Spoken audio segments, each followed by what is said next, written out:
everyone, c'est moi pour notre vidéo du dimanche. J'espère que vous allez bien et que vous avez passé une meilleure semaine que moi. Parce que moi encore, en ce moment, c'est la loi des séries. J'ai des problèmes avec tout. D'ailleurs, vous avez été plusieurs à vous plaindre de la qualité du son sous certaines de mes vidéos. Parce qu'apparemment, en fond, il y a un bruit. Alors, je sais pas, est-ce que c'est mon micro? Je ne pense pas. Est-ce que c'est l'environnement et le neighborhood? Je vous avoue que je cherche à déménager depuis maintenant plus de 6 mois parce que je déteste, j'ai jamais eu un voisinage aussi bruyant que celui que j'ai actuellement. Donc je sais pas, mais ce qui suit, c'est que mon ordinateur est encore planté, j'ai des virus qui s'installent, il y a tout qui rame, il y a tout qui ralentit, y compris, pour être très honnête avec vous, même des applications comme Filmorama, Wondershare, où je fais mon editing de mes vidéos, qui plantent, bref, en ce moment, à chaque fois que je fais une vidéo, c'est littéralement le parcours du combattant. Alors sans attendre, on va rentrer dans le sujet du jour qui me met en joie parce qu'au moins j'ai des sujets qui me passionnent et ça m'aide à passer le plus difficile. Donc il existe des endroits sur Terre où la géologie ressemble à un langage oublié. Des lieux où la matière semble se souvenir de quelque chose. La semaine dernière, on avait donc parlé de l'un d'eux, Zawayet El Arian en Égypte. Une pyramide inachevée, scellée sous la poussière, vibrante à une fréquence qu'aucun instrument n'explique. Certains y voient la trace d'une expérience ancienne, d'autres le vestige d'un passage. Mais si cette porte n'était pas unique, c'était déjà la question que l'on se posait dimanche dernier. Et si un autre seuil, jumeau, existait de l'autre côté du monde? Car sous le désert du Nevada, pas très loin de chez moi, à l'égard des routes et des mirages, un trou d'eau chaude palpite comme un organe vivant. Les Paiutés l'appelaient Shin-O-Av, l'eau des morts. Les scientifiques, eux, l'ont surnommé Devil Hole, le trou du diable. Un nom banal pour un endroit qui ne l'est absolument pas. Officiellement, c'est une faille géologique protégée. Officieusement, c'est autre chose. Une blessure ouverte dans la roche où la terre semble respirer à intervalles réguliers. Un lieu si profond qu'aucun plongeur n'en a jamais atteint le fond. Et à certaines nuits, disent les anciens, les étoiles y descendent pour s'y noyer. Vous allez voir, il s'agit d'un endroit encore mystérieux et inexplicable sur notre magnifique planète, et c'est fascinant. Alors installez-vous confortablement, thé, café, matcha, popcorn, on y va, on y go, et c'est maintenant les amis.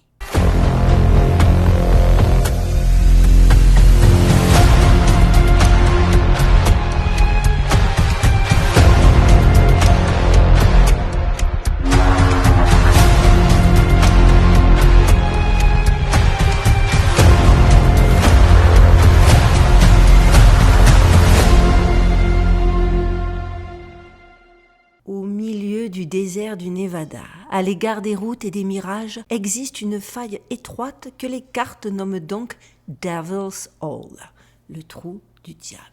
Les Amérindiens Paiutes l'appellent Shin-O-Av, comme je vous le disais en introduction, l'eau des morts. Pour eux, il ne... Oh, voilà Madame Duchesse. On est d'accord que Madame Duchesse aime trop les sujets qui sont autour des anciennes civilisations et des découvertes mystérieuses.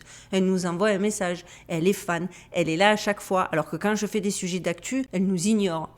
À bon entendeur, on note.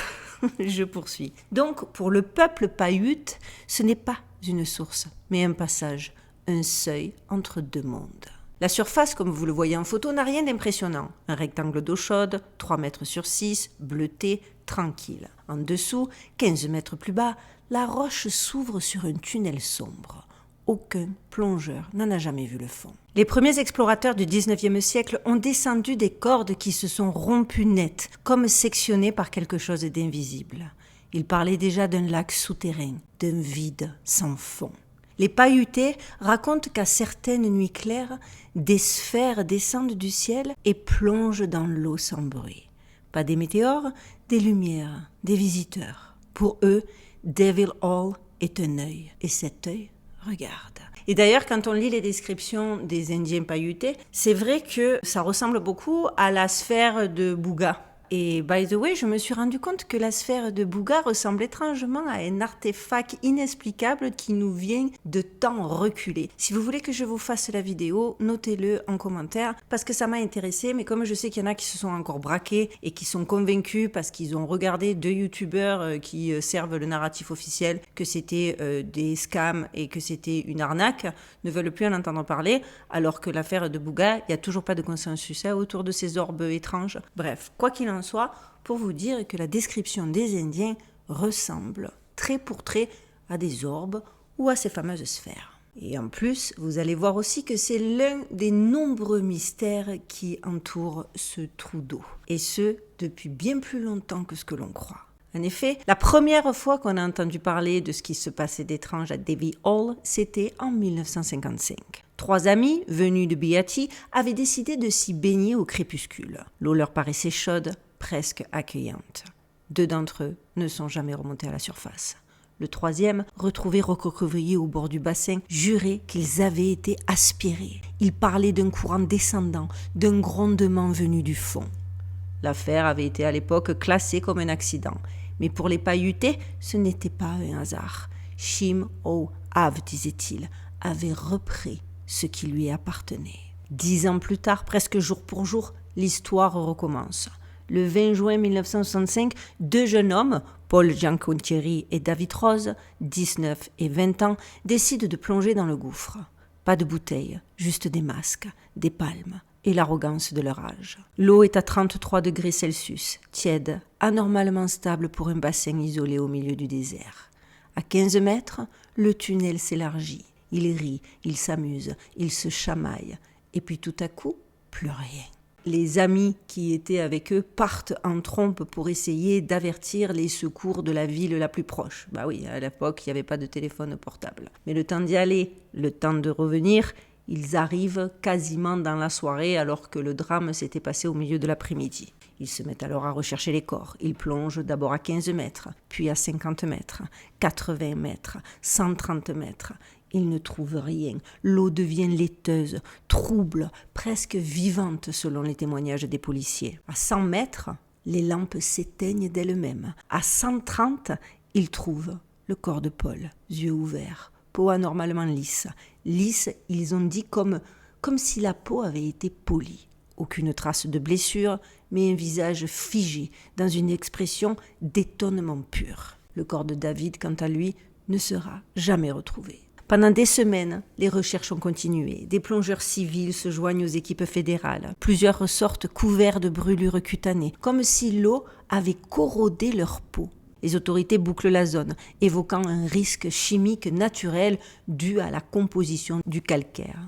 Mais la rumeur se propage. Devil's Hall ne serait pas une source, mais une bouche ou un passage. Les années passent, on n'entend plus grand-chose. De toute façon, maintenant, c'est un peu plus contrôlé, donc rien à signaler. Et puis, en 2019, l'USGS, le US Geological Survey, décide de sonder à nouveau la faille, officiellement pour surveiller la population de pupfish. Parce que oui, vous allez le voir, je vais l'expliquer un peu plus loin dans la vidéo, il y a des petits poissons, des pupfish. Une caméra sphérique est descendue cette fois-ci à plus de 130 mètres. Au moment où elle atteint 133, l'image se brouille. Une masse blanchâtre flotte dans l'eau, suspendue entre 2 roches. Les analystes y voient des fragments d'eau, partiellement dissous, incrustés dans la paroi. Officiellement non identifiables. Mais vous vous en doutez, les chercheurs locaux savent très bien à quoi, ou plutôt à qui ils pensent. 50 ans après, peut-être, était-ce enfin les restes de David Rose. Le rapport officiel du NPS mentionne simplement l'observation d'éléments organiques d'origine indéterminée. Rien de plus, aucune suite, mais à Armagosa Valley, les habitants racontent que depuis ce jour-là, l'eau de Devil's Hall a changé de son. Elle ne bouillonnerait plus, elle respire. Et certaines nuits, disent même certains, elle grogne. Mais voilà, maintenant, c'est hyper protégé. Et justement, Pourquoi c'est hyper protégé? Parce que quand même en soi, si on s'y attarde 2 minutes, c'est pas 3 malheureux incidents sur plus de 50 ans qui font qu'il y a tellement un attirail militaire de surveillance avec les frais que ça engendre, etc. Juste parce que, tragiquement, il s'est passé des drames, mais ni plus ni moins qu'ailleurs, voire même moins qu'ailleurs. Donc officiellement, si cet endroit est dorénavant à ce point restreint, c'est parce que le trou du diable est protégé pour une raison bien simple, c'est qu'on a découvert lors de ce premier incident un petit poisson endémique, le pupfish, justement. Alors il s'agit d'un animal de 3 cm, bleu métallique, qui vit uniquement ici. L'eau est trop chaude, trop salée, presque sans oxygène. Aucun être vivant ne devrait y survivre. Pourtant, les petits pupfish que vous êtes en train de regarder en image et qui sont absolument ravissants, il faut bien l'admettre, pondent après année depuis des millénaires. Les biologistes affirment que ces poissons sont le canari de la mine. Tant qu'ils vivent, l'aquifère géant sous le Nevada, la Californie, l'Arizona et l'Utah respire encore. Mais s'ils meurent, ce serait tout le sud-ouest américain qui s'assécherait.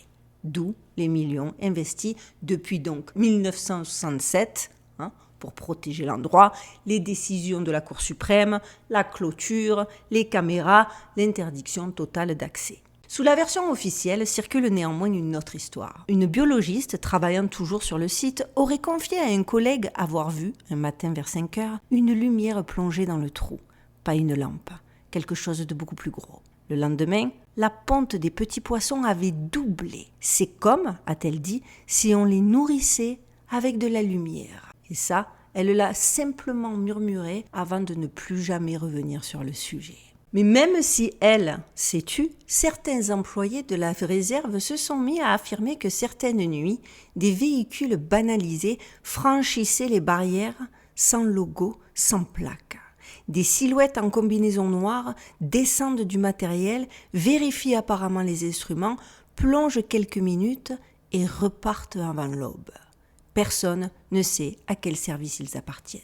Une équipe clandestine, disent les rumeurs, qui aiderait les pupfish à survivre, et c'est ça qu'en fait aurait vu cette pauvre biologiste. Ce serait eux qui aideraient à la prolifération des poissons et absolument rien de paranormal. Il ne faut pas écouter les paroles de la biologiste qui entre-temps a disparu, ce qui en soi est quand même devrait drôlement attirer l'attention sur ce qu'elle a soulevé. Mais bon, vous savez comme il est facile de rester dans ses zones de confort et de porter des œillères quand on veut surtout pas être dérangé dans sa petite routine. Donc forcément, personne ne s'est préoccupé.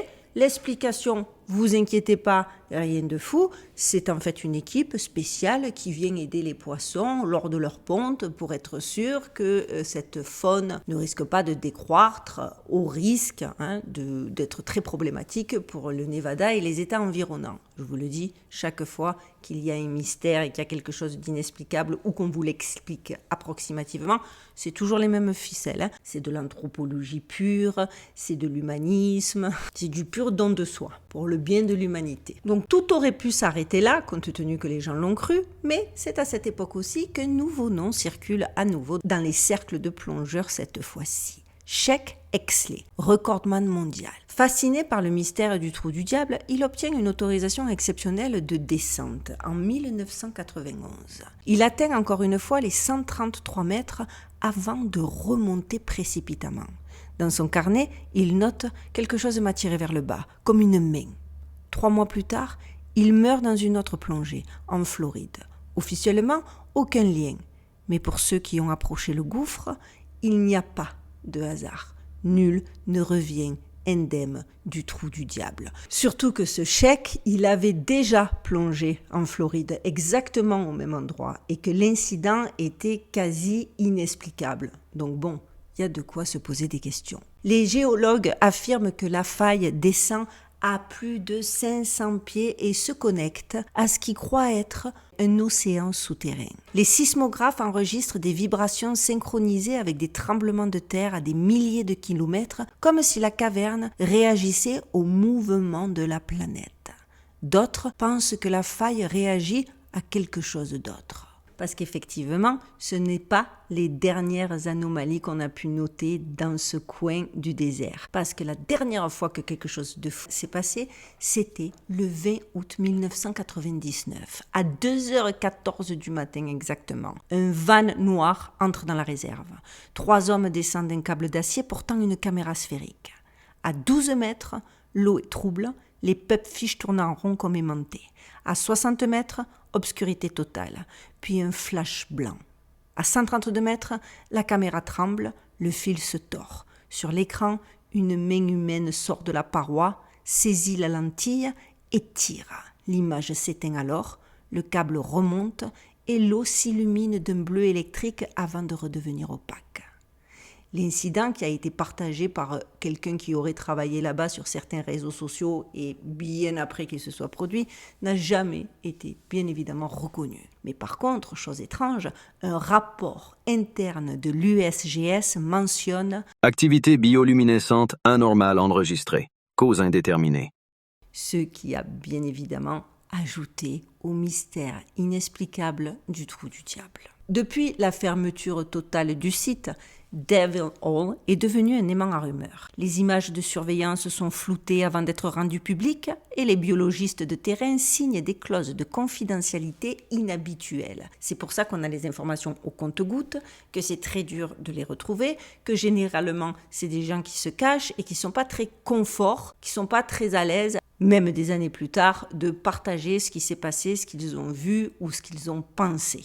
Quoi qu'il en soit, officiellement, l'explication est simple. Tout cela vise uniquement à protéger l'écosystème. Mais derrière les clôtures, les habitants d'Armagosa Valley affirment voir certaines nuits des véhicules sans plaques se garer près du périmètre, de plus en plus souvent. D'autres parlent de silhouettes en combinaison, équipées de lampes qui ne projettent pas de faisceaux, comme si la lumière absorbait la matière. Bien sûr, la version gouvernementale évoque des opérations de maintenance. Mais les anciens chercheurs d'Ausmido, ceux qu'on ne laisse absolument plus approcher du site, racontent quelque chose de complètement différent. Ils parlent de protocoles menés hors zone scientifique, dans des laboratoires mobiles installés directement à la lisière du périmètre. Ces procédures concerneraient la manipulation d'œufs de pupfish, transférés en captivité puis replacés dans le bassin principal. Et certains de ces œufs porteraient des marques microscopiques, comme des gravures codées, motifs géométriques impossibles à expliquer, des fractales, parfois même des suites binaires.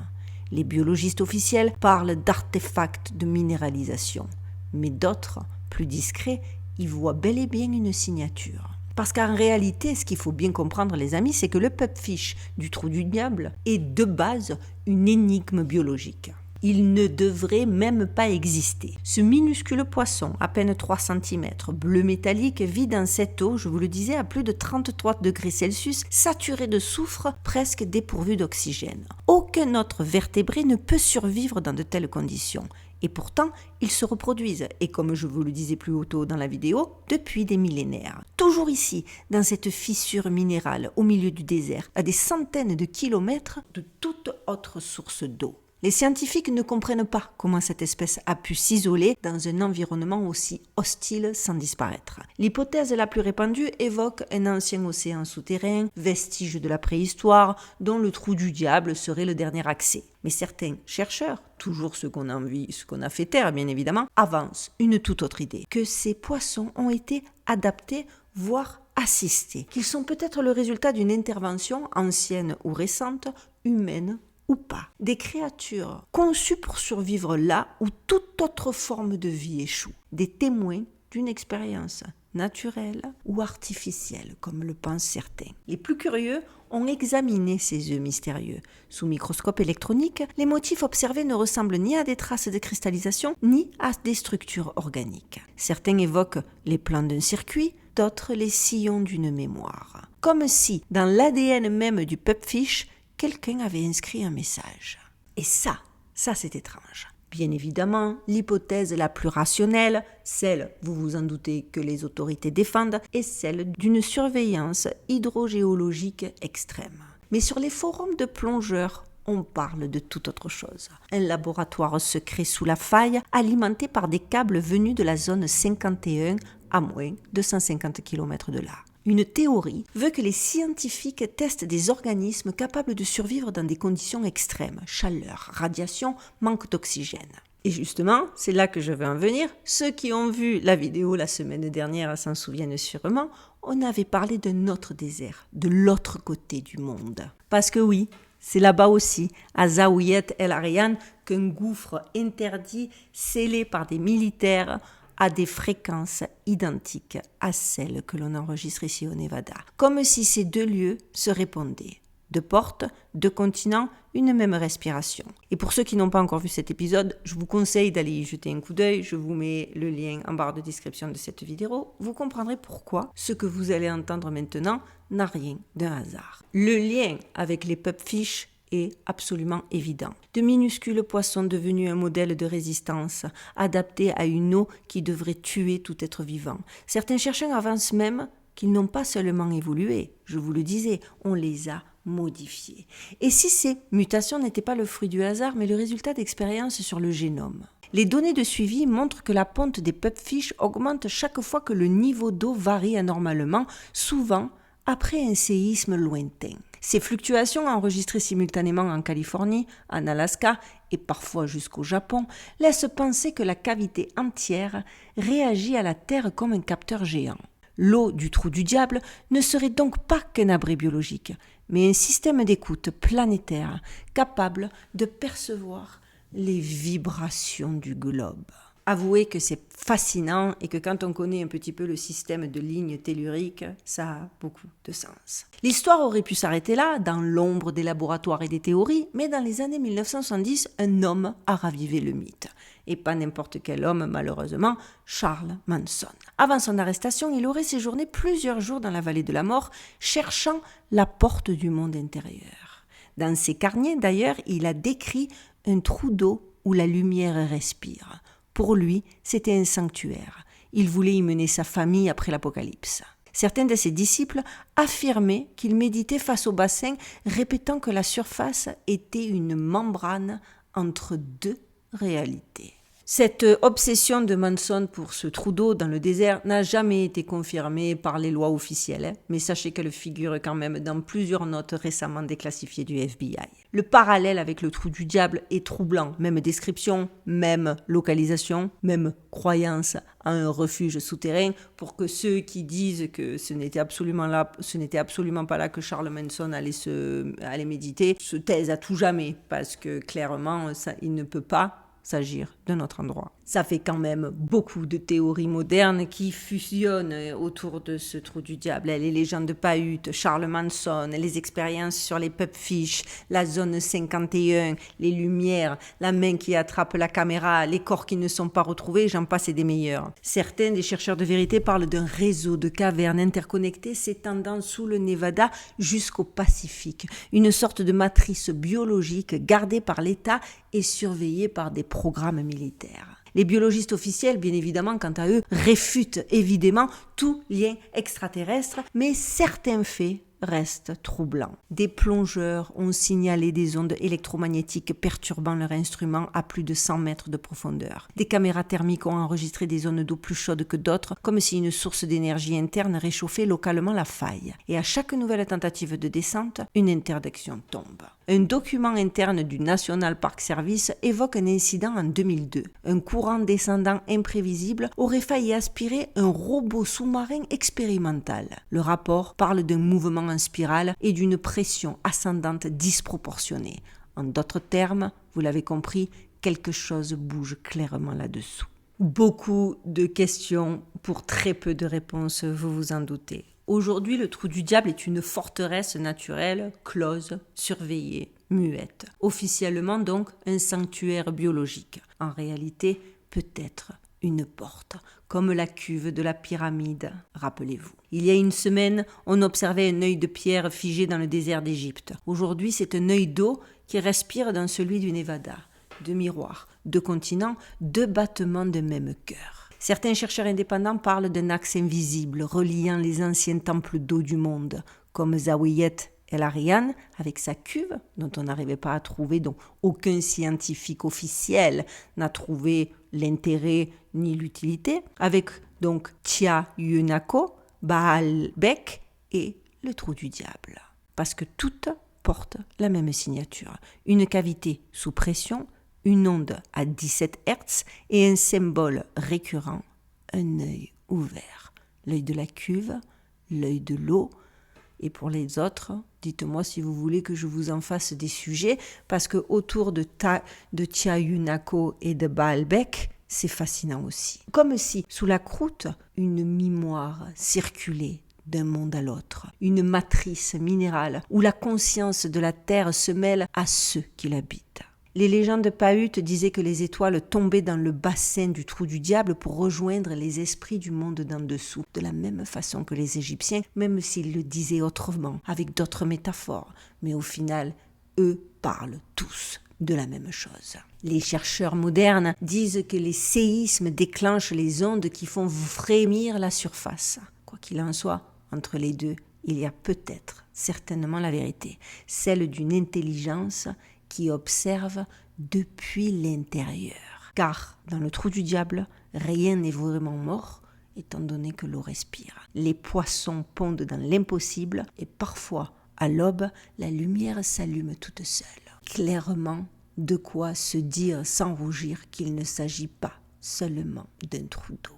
Mais c'est pas le seul mystère autour du trou du diable. Mais pour ça, il va falloir que je vous fasse une autre vidéo, donc éventuellement un 3e volet, parce que forcément, quand on se rapproche du Devil Hall, on se rapproche aussi du Grand Canyon et de certaines révélations qui ont été faites à l'époque et publiées, qui sont carrément niées aujourd'hui, mais qui laissent, encore une fois, cette connexion Égypte-Nevada de plus en plus palpable, de plus en plus intéressante, et moi qui me donne honnêtement de plus en plus envie de fouiller, en espérant que mon ordinateur et que mes problèmes là de réseau ou de je ne sais quoi finissent par s'arranger, parce qu'en ce moment c'est vraiment problématique. Mais hormis ça, je vous promets de vous faire cette 3e partie. Voilà les amis, vous l'avez compris, j'aurais voulu faire mieux, j'aurais voulu faire plus détaillé, j'aurais voulu faire plus fourni. Mais déjà, soyons heureux et réjouissons-nous ensemble que j'ai pu faire cette vidéo ce dimanche parce que, comme vous le voyez, j'ai passé la journée à régler mon problème informatique. Là, j'enregistre sur le fil du rasoir. Je croise les doigts pour pouvoir éditer demain. Mais la vérité, c'est que je suis vraiment contrariée de ce qui m'arrive en ce moment. Vous l'aurez aussi noté, j'en suis convaincue pendant que j'enregistre ma vidéo. J'ai la voix qui se coupe, c'est pareil. Pourquoi ? Toute la journée, je travaille, je vois des gens, j'ai des enfants, je m'occupe de mon enfant, je vais par Monts et par Vaux, je n'ai pas de problème au moment où je m'assois pour enregistrer, j'ai la voix qui se coupe, je tousse. Il y en a certains qui me disent justement quand je fais mes editing, vous avez des coupures un peu brusques, c'est parce que je suis prise de quinte de tout, je vais finir par réellement croire que quelqu'un veut m'empêcher de faire mes vidéos. Je deviens parano parce que, enfin ça c'est moi, quand je suis dans cette loi des séries où il n'y a rien qui va, que chaque chose que tu fais ça prend une éternité, que tu n'as que des contretemps, des contrariétés, des problèmes, je tourne parano. Mais grâce à vos réponses sous ma vidéo de jeudi dernier, je sais que je ne suis pas la seule et je sais que c'est le carcan de la majorité d'entre nous. Donc on va tous croiser les doigts et on va se concentrer pour que ça passe. J'espère que du coup, cette vidéo, vous l'avez vu, ça fait à peu près, moi ça me contrarie.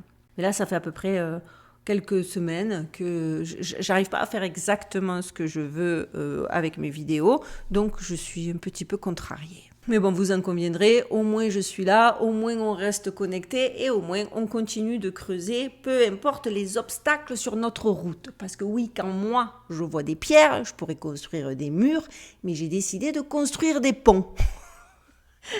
Donc ils peuvent me lâcher toutes les pierres qu'ils veulent sur mon chemin, j'y arriverai.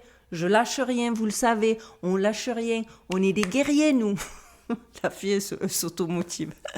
Donc voilà les amis, vous l'avez compris, ma vidéo du jour est terminée. Je veux encore vous remercier pour tous vos super conseils en dessous ma vidéo de jeudi concernant Monsieur Lou, le chat de mon ami qui a subi pas mal de traumatismes. Merci pour tous vos conseils, je les ai transmis. On va essayer de voir ce qu'on peut faire pour que Monsieur Lou se sorte de ce traumatisme et vive sa meilleure vie avec mon ami Emmanuel. Merci donc pour tout, pour ceux qui me l'ont redemandé, parce que oui, certains me l'ont redemandé et ça m'a fait plaisir, alors ça me permet d'en reparler. Mon livre Les fissures du réel est toujours en vente sur Amazon et préparez-vous, la page participative arrive, j'espère pouvoir la mettre en ligne mi-novembre de façon à ce qu'ensemble on commence à écrire le tome numéro 2. Mais en attendant, ceux qui n'ont pas les fissures du réel, je vous mets tous les liens en barre de description dans ma vidéo. Merci de me l'avoir demandé. Voilà, vous savez que pour m'aider, le meilleur moyen, c'est de liker, de commenter, de partager et de booster. Les petits nouveaux, abonnez-vous, ça vous coûte rien, ça aide beaucoup la chaîne. Je vous souhaite de passer une excellente fin de dimanche. On se retrouve jeudi pour nos dossiers du jeudi. Et en attendant, prenez bien soin de vous, prenez bien soin de vos proches, gardez l'œil ouvert et surtout, stay safe les amis.